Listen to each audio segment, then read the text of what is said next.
April 10, 2026 current affairs ultimate டாசியா. இப்போ ஒரு நிமிஷம் யோசிச்சு பாருங்க. ஒரு புறம் ஒரு நாடு தன்னுடைய மலைப்பகுதிகளில் எனர்ஜி செக்யூரிட்டிக்காக ஒரே ப்ராஜெக்ட்ல 40,175.33 கோடி ரூபாயை முதலீடு பண்ணுது.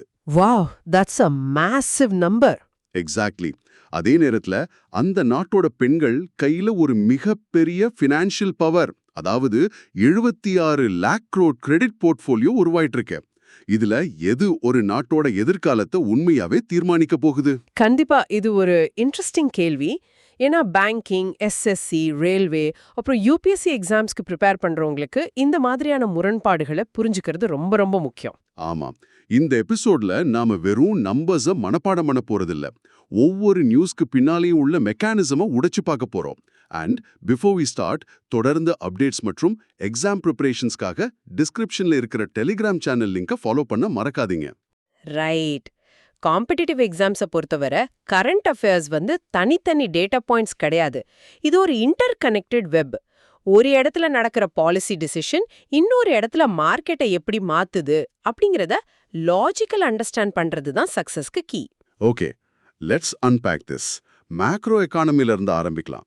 டாக்டர் சஞ்சய் மல்ஹோத்ரா தலைமையிலான ஆர்பிஐ 60th MPC, அதாவது ஃபர்ஸ்ட் பைமந்த்லி MPC FY 2027 ஏப்ரல் 6 முதல் 8 வரை நடந்திருக்கு. ஆமா, இந்த மீட்டிங்ல நிறைய முக்கியமான முடிவுகள் எடுத்திருக்காங்க. கரெக்ட். இதோட ரேட்ஸ் டேஷ்போர்டை கவனிச்சிங்கன்னா ரீப்போ ரேட் 5.25% ஆகவும், SDF 5.00% ஆகவும், MSF மற்றும் பேங்க் ரேட் 5.50% ஆகவும் மெயின்டைன் பண்ணிருக்காங்க. அண்ட் அவங்களோட ஸ்டாண்ட்ஸ் இன்னமும் நியூட்ரலா தான் இருக்கு. அங்கதான் எனக்கு ஒரு டவுட் வருது. அதாவது எக்கானமி வளரணும்னா ரேட் கட்ஸ் தேவையில்லையா? ஏன் ஆர்பிஐ இந்த நியூட்ரல் ஸ்டாண்ட்ஸ்ல இவ்ளோ பிடிவாதமா இருக்காங்க? This races an important question. growth-ஐ விட இன்ஃப்ளேஷன் கட்டுப்பாடு தான் ஆர்பிஐயோட primary focus.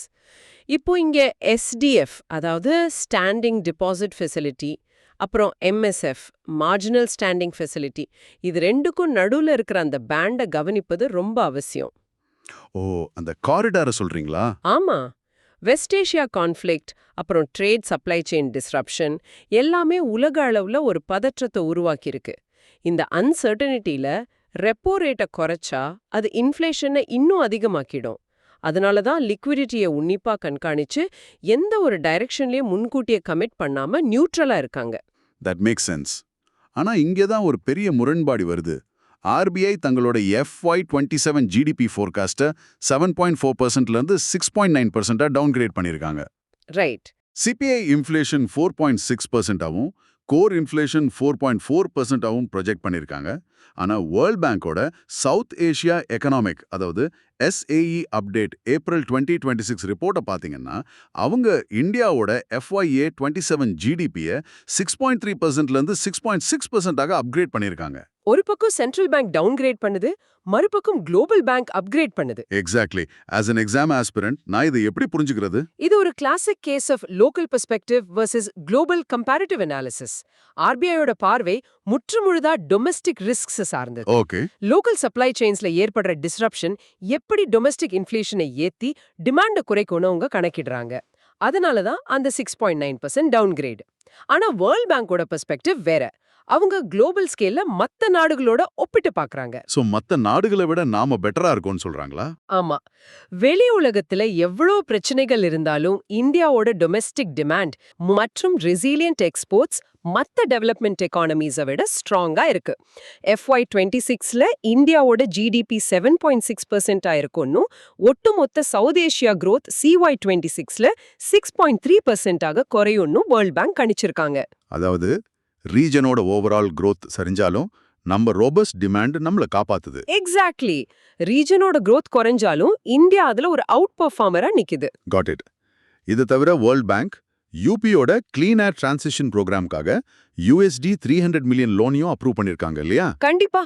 Macro level stability ஒரு புறம்னா, ஸ்டேட் லெவல் ஸ்ட்ரக்சரல் டெவலப்மெண்ட்ஸ்க்கு இந்த மாதிரியான ஃபண்டிங் மிக முக்கியம். ரைட். இப்போ இந்த மேக்ரோ ஸ்டெபிலிட்டியை மெயின்டைன் பண்ண ரெகுலேட்டரி ஈகோசிஸ்டம் எப்படி வேலை செய்யுதுன்னு பார்க்கலாம். என்ன பொறுத்த வரைக்கும் ரெகுலேட்டரி பாடிஸை, அதாவது செபி, IRDI, இதையெல்லாம் ஒரு மார்க்கெட் வாலட்டிலிட்டி அப்படிங்கிற டிராஃபிக்ல வாகனங்களை சீரா இயக்கும் ஒரு டிராஃபிக் போலீஸ் மாதிரி நான் பார்க்கறேன். That's a great analogy. இப்போ செபி மற்றும் ஐஆர்டிஐ பண்ணியிருக்க மாற்றங்கள் ரொம்ப முக்கியம். தொஹென் கந்தா பாண்டே தலைமையிலான செபி சில டெட்லைன்ஸை எக்ஸ்டெண்ட் பண்ணிருக்காங்க. அதாவது ஐபிஓ வேலிடிட்டிய இல்லையா? ஆமா, அப்சர்வேஷன் லெட்டர்ஸை ஏப்ரல் 1 இருந்து செப்டம்பர் 30, 2026 வரையும் எக்ஸ்டெண்ட் பண்ணிருக்காங்க. அது மட்டும் இல்லாம மினிமம் பப்ளிக் ஷேர் ஹோல்டிங், அதாவது எம்பிஎஸ் நார்ம்ஸ் கம்ப்ளையன்ஸ்க்கு செப்டம்பர் 30, 2026 வரையும் ரிலாக்ஸேஷன் கொடுத்திருக்காங்க. இன்வெஸ்ட்மெண்ட் அட்வைசர்ஸ்க்காக செபி செட்டு அப்படிங்கிற பிளாட்ஃபார்மையும் லான்ச் பண்ணிருக்காங்க. அண்ட் ஐஆர்டிஐ பக்கமும் சில பெரிய டெவலப்மெண்ட்ஸ் இருக்கு. Correct. IRDA chairperson Ajay Seth ஒரு பிரைவேட் ஹெல்த் இன்சூரன்ஸ் ரிவ்யூக்காக சப் கமிட்டி ஃபார்ம் பண்ணியிருக்காரு. முக்கியமா ஏப்ரல் 1, 2026 முதல் இன்சூரர்ஸ் கட்டாயமா இந்தியன் அக்கவுண்டிங் ஸ்டாண்டர்ட்ஸ், அதாவது இண்ட் ஏஎஸ் அடாப்ஷன் பண்ணணும்னு மேண்டேட் பண்ணியிருக்காங்க. ரைட். இது எல்லாமே ஏதோ ஒரு லிஸ்ட் ஆஃப் டெட்லைன்ஸ் மாதிரி தான் தெரியுது. இந்த ரெகுலேட்டர்ஸ் உண்மையில என்ன பண்ண முயற்சிக்கிறாங்க? If we connect this to the bigger picture, ஒரு ஸ்கை ஸ்கிராப்பர் கட்டணும்னா அஸ்திவாரம் மிக ஸ்ட்ராங்கா இருக்கணும் இல்லையா? அதுதான் இந்த ரெகுலேட்டரி பாடி செய்யுது. ஓகே, பேஸ ஸ்ட்ராங் பண்றாங்க. ஆமா. ஐபிஓ வேலிடிட்டி எக்ஸ்டெண்ட் பண்றது நிறுவனங்களுக்கு மார்க்கெட் கண்டிஷனை பொறுத்து ஃபண்ட்ஸ் ரேஸ் பண்ண ஒரு பிரீதிங் ரூம் கொடுக்குது. எம்பிஎஸ் நார்ம்ஸ் ரிலாக்ஸேஷனும் அதே காரணத்துக்காக தான். அண்ட் அந்த இண்ட் ஏஎஸ் அடாப்ஷன், ஐஆர்டிஏவோட இன்ஏஎஸ் அடாப்ஷன் ஒரு மிக முக்கியமான மூவ். இது இன்சூரன்ஸ் கம்பெனிஸோட அக்கவுண்டிங்கை இன்டர்நேஷனல் ஸ்டாண்டர்ட்ஸ்க்கு இணையா மாத்திர ஒரு எக்ஸ்ரே மாதிரி. இதனால டிரான்ஸ்பரன்சி அதிகரிக்கும், வெளிநாட்டு இன்வெஸ்டர்ஸ்க்கு இந்தியன் இன்சூரன்ஸ் செக்டார் மேல நம்பிக்கை வரும். ஐ சி. ஸோ டிரான்ஸ்பரன்சி அப்புறம் ப்ரெடிக்டபிலிட்டி இருக்கும்போது தான் கேபிட்டல் உள்ள வரும். இந்த பேஸ் ஸ்ட்ராங்கா இருக்கும்போது தான் பேங்கிங் மற்றும் ஃபின்டெக்ல பெரிய மைல்ஸ்டோன்ஸ் பார்க்க முடியுது. கண்டிப்பா. பிஎன்பி மற்றும் ஜிஇஎம் ஒரு எம்ஓயு சைன் பண்ணியிருக்காங்க. எம்எஸ்எம்இகளுக்கு collateral free short term loans வழங்குறதுக்காக பிஎன்பியை ஜிஇஎம் சஹாய் போர்ட்டல்ல ஆன்போர்ட் பண்ணியிருக்காங்க. DBS bank India emerging affluent கஸ்டமர்ஸ்க்காக டிபிஎஸ் அஸ்பயர் ப்ரொபோசிஷன் லான்ச் பண்ணியிருக்காங்க. இதுல 5% இன்ட்ரெஸ்ட் வரையும் கூட கிடைக்கும். கோஆபரேட்டிவ் செக்டரும் இங்க பின்தங்கி இல்ல. Saraswat cooperative bank 1 lakh crore பிசினஸை தாண்டி இந்தியாவோட மிகப்பெரிய அர்பன் கோஆப்பா மாறியிருக்கு. Wow, that's huge. ஆமா. அதே போல அமுல் நிறுவனமும் 1100 கோடி டர்ன் ஓவரை ரீச் பண்ண முதல் எஃப்எம்சிஜி கோஆப்பா பிரம்மாண்ட வளர்ச்சி அடைஞ்சிருக்கு. இன்சூரன்ஸ்ல Canara HSBC life, promise for wealth அப்படிங்கிற யூலிப்பை லான்ச் பண்ணிருக்காங்க. ஃபின்டெக் ஸ்பேஸ்ல நடந்த ஒரு விஷயம் எனக்கு ரொம்ப ஆச்சரியமா இருந்துச்சு. கிரெடிட் பி ஒரு பெரிய மைல்ஸ்டோனா எட்டியிருக்கு. ஓ, அந்த யூனிகார்ன் நியூஸ் சொல்றீங்களா? ஆமா, USD 280M சீரீஸ் இ ஃபண்டிங் ரேஸ் பண்ணி USD 1.5 பில்லியன் வேல்யூவேஷனோட 2026ஓட 3வது யூனிகார்னா மாறி இருக்கு. இதுக்கு முன் ஜான்வரியில ஜூஸ்பே, அப்புறம் பிப்ரவரியில நெய்சா யூனிகார்ன் ஆகியிருந்தாங்க. ஃபண்டிங் வின்டர் அப்படின்னு ஒரு பக்கம் பேசிட்டு இருக்கும்போதே கிரெடிட் பி எப்படி இவ்ளோ பெரிய தொகையை ரேஸ் பண்ணுச்சு? அதுதான் நாம முதல்ல பேசின அந்த ரெகுலேட்டரி ப்ரெடிக்டபிலிட்டி. என்பிஎஃப்சிஸ் அப்புறம் ஃபின்டெக்கில் ஒரு கிளியர் ஃப்ரேம்வொர்க்குள்ள இயங்க ஆரம்பிக்கும்போது இன்வெஸ்டர்ஸ்க்கு ரிஸ்க் ஆப்படைட் அதிகமாகுது. காட் இட், ரிஸ்க் கம்மியாகுது. எக்ஸாக்ட்லி. கிரெடிட் பியோட கோர் மாடல் அண்டர் சர்வ்டு பாப்புலேஷனுக்கு கிரெடிட் வழங்குறது. இந்தியாவோட கன்சம்ஷன் ஸ்டோரியில அந்த கான்ஃபிடன்ஸ் இருக்கிறதால தான் சீரீஸ் இ லெவல்ல USD 280M சாத்தியமாகுது. Here's where it gets really interesting. ஒரு பக்கம் பிரைவேட் பிளேயர்ஸ் இப்படி டிஜிட்டல் கிரெடிட்ல ஸ்கேல் ஆகிட்டு இருக்க, அரசாங்கம் பிசிக்கல் இன்ஃப்ராஸ்ட்ரக்சர்ல மேசிவ் இன்வெஸ்ட்மெண்ட்ஸ் பண்றாங்க. CCEA, அதாவது cabinet committee on economic affairs, பல மெகா ப்ராஜெக்ட்ஸ்க்கு அப்ரூவல் கொடுத்திருக்காங்க. ஆமா, குறிப்பா அருணாச்சல் பிரதேஷ்ல. கரெக்ட். அருணாச்சல் பிரதேஷ் எனர்ஜி செக்யூரிட்டிக்காக மொத்தம் 40,175.33 crore இன்வெஸ்ட்மெண்ட். இதுல கனாய் 2 HEPக்கு 14,105.83 crore மற்றும் கமலா HEPக்கு 26,069.50 crore ஒதுக்கப்பட்டிருக்கு. இது ரொம்ப பெரிய இன்வெஸ்ட்மெண்ட். அது மட்டும் இல்ல, agriculture NBRS ரேட்ஸ்க்காக 41,533.81 crore, Jaipur metro face 2க்கு 13,037.66 crore, அப்புறம் HRRL ரிஃபைனரி காஸ்ட்டை 79,459 crore ரிவைஸ் பண்ணிருக்காங்க. என்னோட கேள்வி என்னன்னா, அருணாச்சல்ல எதுக்காக இவ்ளோ பெரிய ஹைட்ரோ எலக்ட்ரிக் ப்ராஜெக்ட்ஸ்? இது வெறும் எனர்ஜி தேவைகளுக்காக மட்டும்தானா? Definitely not. அருணாச்சல் பிரதேஷ்ல நடக்கிற இந்த காலாய் 2 மற்றும் கமலா HEP ப்ராஜெக்ட்ஸ் வெறும் பவர் ஜெனரேஷன் கிடையாது. இது ஒரு ஜியோபொலிட்டிக்கல் ஸ்ட்ராட்டஜி. ஜியோபொலிட்டிக்கல் ஸ்ட்ராட்டஜியா? எப்படி? பார்டர் இன்ஃப்ராஸ்ட்ரக்சரை வலுப்படுத்துறது மூலமா நாம அங்குள்ள கனெக்டிவிட்டி அப்புறம் டெமோகிராஃபிக் பிரசன்ஸை உறுதி செய்றோம். மேலும் வாட்டர் ரிசோர்ஸ் மேனேஜ்மெண்ட்ல நம்முடைய உரிமையை நிலைநாட்ட இந்த மாதிரியான ஹியூஜ் ஹைட்ரோ ப்ராஜெக்ட்ஸ் மிக அவசியம். ஓகே, அது பிசிக்கல் கேபிட்டல். ஆனா இதையே ஹியூமன் கேபிட்டலோட ஒப்பிட்டு பார்த்தா இன்னும் சுவாரஸ்யமா இருக்கு. MSDE மற்றும் NSDC இணைந்து ஸ்கில்ஸ் அவுட்கம் ஃபண்ட், அதாவது SOF இனிஷியேட் பண்ணியிருக்காங்க. ஆமா, இது உலகத்திலேயே largest outcomes based financing initiative. Exactly. இன்னொரு பக்கம் நீத்தி ஆயோகோட from borrowers to builders second edition ரிப்போர்ட்ல பெண்கள் ₹76 lakh crore கிரெடிட் போர்ட்ஃபோலியோ வச்சிருக்காங்கன்னு, 16 crore கிரெடிட் ஆக்டிவ் பாரோவர்ஸ் இருக்காங்கன்னு, இது சீக்கிரமே 45 crore வளர வாய்ப்பு இருக்கணும் வந்திருக்கு. That's a very powerful data. ஆமா. இப்போ என்னோட கேள்வி, உள்கட்டமைப்பிற்கு ₹40,175.33 crore செலவிடப்படுது. மறுபக்கம் பெண்களோட கிரெடிட் போர்ட்ஃபோலியோ ₹76 lakh crore இருக்கு. இது ரெண்டும் இந்தியாவோட டெமோகிராஃபிக் டிவிடெண்டை எப்படி மாத்த போகுது? What's fascinating here is இந்த ரெண்டு எண்களும் ஒன்னோட ஒன்னு பின்னி பிணைஞ்சது. மெகா இன்ஃப்ராஸ்ட்ரக்சர் ப்ராஜெக்ட்ஸை கட்ட வெறும் பணம் மட்டும் போதாது, ஸ்கில்டு ஒர்க் ஃபோர்ஸ் வேணும். அதுக்கு தான் ஸ்கில்ஸ் அவுட்கம்ஸ் ஃபண்ட். சோ இதுல அவுட்கம் பேஸ்ட் அப்படின்னா? அவுட்கம்ஸ் பேஸ்ட் ஃபைனான்சிங்னா பயிற்சிக்காக மட்டும் பணம் கொடுக்கப்பட மாட்டாது. அந்த யூத்க்கு வேலை கிடைச்சு அவுட்கம் வந்தா மட்டுமே இன்வெஸ்ட் பண்ணவங்களுக்கு ரிட்டர்ன்ஸ் போகும். இது சிஸ்டமா அக்கவுண்டபிளா ஆக்குது. Wow, that's smart. அப்புறம் அந்த நிதி ஆயோக் ரிப்போர்ட். அந்த ரிப்போர்ட் படி பெண்கள் வெறும் பாரோவர்ஸ் ஆக இல்லாம பில்டர்ஸ் ஆக மாறுறாங்க. அதாவது 76 lakh crore கன்சம்ஷனுக்காக மட்டும் போகல, மைக்ரோ என்டர்பிரைசஸ உருவாக்க போகுது.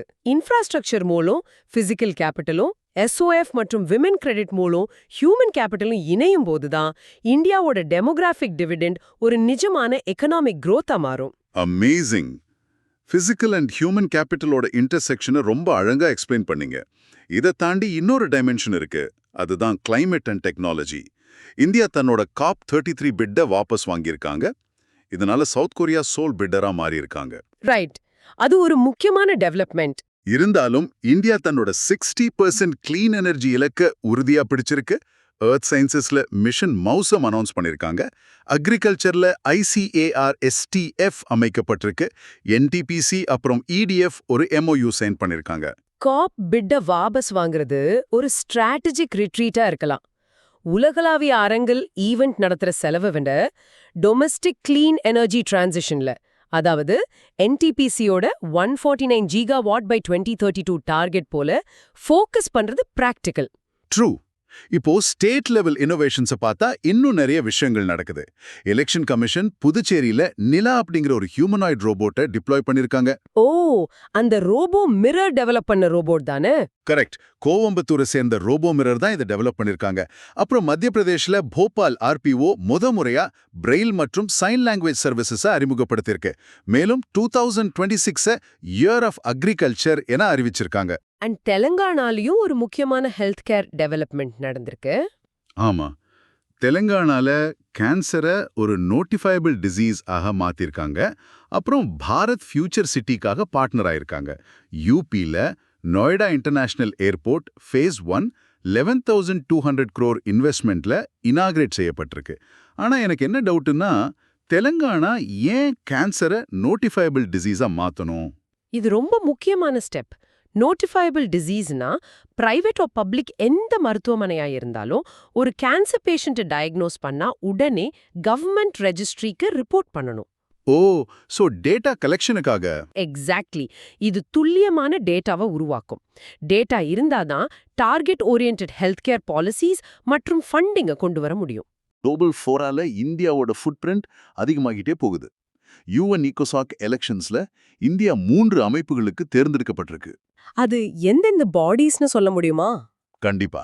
CSTD, NGO கமிட்டி மற்றும் CPCக்கு 2027-2029 டேர்ம்க்கு இந்தியா எலெக்டட் ஆகியிருக்கு. அப்புறம் பிரீத்தி ஷரண் மீண்டும் CESCRக்கு தேர்ந்தெடுக்கப்பட்டிருக்காங்க.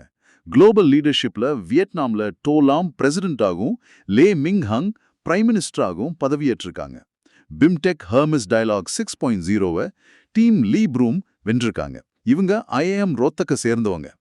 யுஎன் ஈகோசாக் அதாவது எக்கனாமிக் அண்ட் சோஷியல் கவுன்சில்ல இந்த 3 பாடிஸ்லயும் சிஎஸ்டிடி, என்ஜிஓ கமிட்டி, சிபிசி இந்தியாவோட இடம் மிக முக்கியமானது. இது international tech policies, NGO fundings மற்றும் யுஎன் ப்ரோக்ராம் பிளானிங்ல இந்தியாவோட குரலை ஓங்கி ஒலிக்கச் செய்யும்.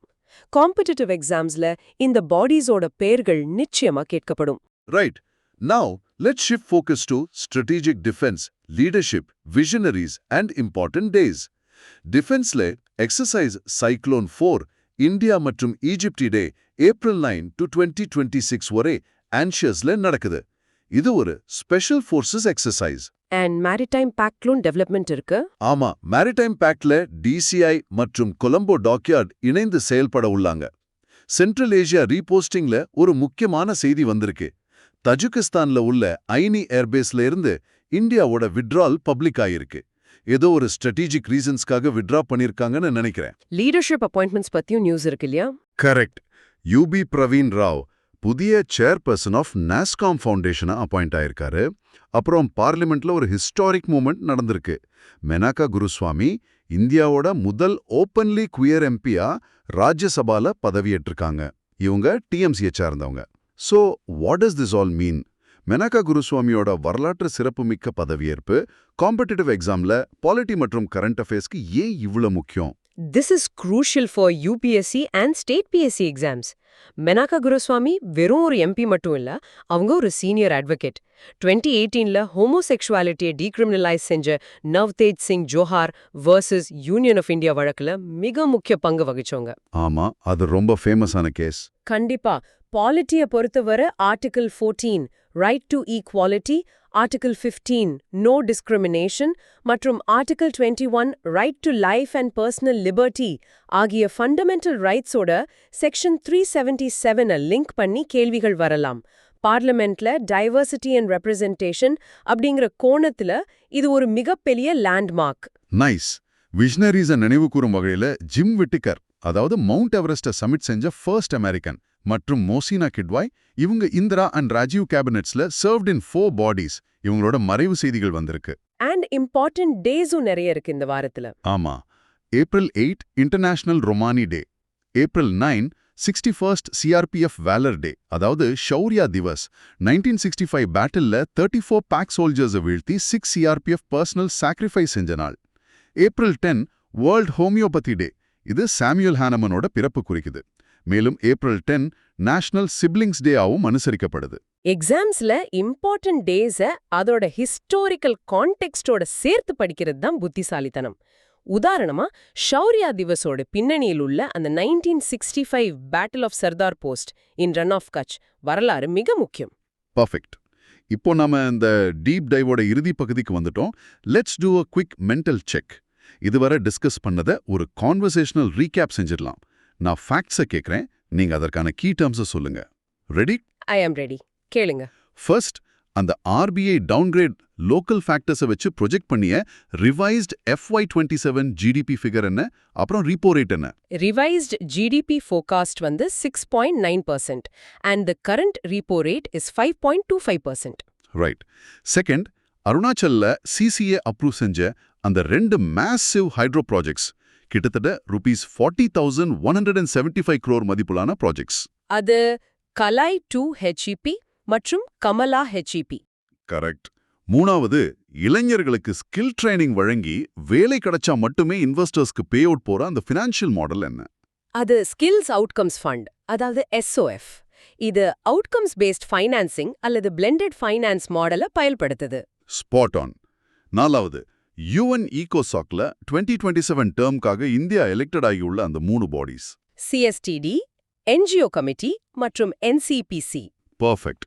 அஞ்சாவது கேள்வி, ஃபண்டிங் விண்டர்லயும் USD 280M சீரீஸ் ரேஸ் பண்ணி 2026ஓட 3வது இந்தியன் டெக் யூனிகார்னான நிறுவனம். அது கிரெடிட் பி. சூப்பர். ஆறாவது, எலெக்ஷன் கமிஷன் புதுச்சேரியில டிப்ளாய் செஞ்ச அந்த ஹியூமனாய்டு ரோபோட், அப்புறம் அது டெவலப் செஞ்ச நிறுவனம். ரோபோட் பெயர் நீலா, அதை டெவலப் செஞ்சது கோயம்புத்தூரைச் சேர்ந்த ரோபோ மிரர். எக்ஸாக்ட்லி. ஏழாவது, polity connection senior advocate Menaka Guruswamy வாதிட்ட அந்த ஹிஸ்டாரிக் 2018 லீகல் கேஸ். அது Navtej Singh Johar versus union of India 2018. Right. எட்டாவது, இந்தியாவிலேயே முதல் முறையா பிரெயில் ஸ்கிரிப்ட் மற்றும் சைன் லாங்குவேஜ் சர்வீசஸ் அறிமுகப்படுத்திய ரீஜனல் பாஸ்போர்ட் ஆஃபீஸ். மத்திய பிரதேஷ்ல உள்ள போபால் ஆர்பிஓ. கரெக்ட். 9வது கேள்வி, இந்தியா மற்றும் ஈஜிப்டோட ஸ்பெஷல் ஃபோர்சஸ் இணைந்து நடத்தும் எக்ஸசைஸ், அப்புறம் அது நடக்கும் இடம். எக்ஸசைஸ் சைக்ளோன் 4 இது ஈஜிப்ட்ல உள்ள ஆன்ஷஸ்ல நடக்குது. Last question, 1 lakh crore total business மார்க்க தாண்டிய இந்தியாவோட லார்ஜஸ்ட் அர்பன் கோஆபரேட்டிவ் பேங்க் எது? அது Saraswat cooperative bank limited. Excellent. முழு அவுட்லைனையும் பெர்ஃபெக்ட்லி அண்ட் லாஜிக்கலி கனெக்ட் பண்ணிட்டோம். இந்த எபிசோட முடிக்கிறதுக்கு முன்னாடி ஆரம்பத்துல நாம பேசின அந்த முரண்பாட்டுக்கே மீண்டும் வருவோம். ஒரு புறம் அருணாச்சல்ல 40,175.33 கோடி மதிப்புல கட்டப்படும் மெகா ஹைட்ரோ ப்ராஜெக்ட்ஸ், மறுபுறம் நிலா ரோபோ, அப்புறம் போபால் ஆர்பிஓல கொண்டு வரப்பட்ட பிரெயில் சர்வீசஸ் மாதிரியான மைக்ரோ இனோவேஷன்ஸ். ரைட், இது ஒரு பயங்கரமான கான்ட்ராஸ்ட். ஆமா. சோ எதிர்கால இந்தியா அப்படிங்கிறது பிரம்மாண்டமான உள்கட்டமைப்பால மட்டுமே உருவாக போகுதா, இல்ல எல்லாரையும் உள்ளடக்கிய இது போன்ற இன்க்ளூசிவ் தொழில்நுட்ப வளர்ச்சியால உருவாக போகுதா? Think about it. கண்டிப்பா எல்லாரும் யோசிக்க வேண்டிய ஒரு ஆழமான கேள்வி இது. இந்த டிஸ்கஷன் உங்களுக்கு பயனுள்ளதா இருந்திருக்கும்னு நம்புறேன். இது போன்ற இன்டெப்த் அனாலிசிஸ் மற்றும் எக்ஸாம் ப்ரிப்பரேஷன்ஸ்க்காக டிஸ்கிரிப்ஷன்ல உள்ள டெலிகிராம் சேனலை கட்டாயமா ஃபாலோ பண்ணுங்க.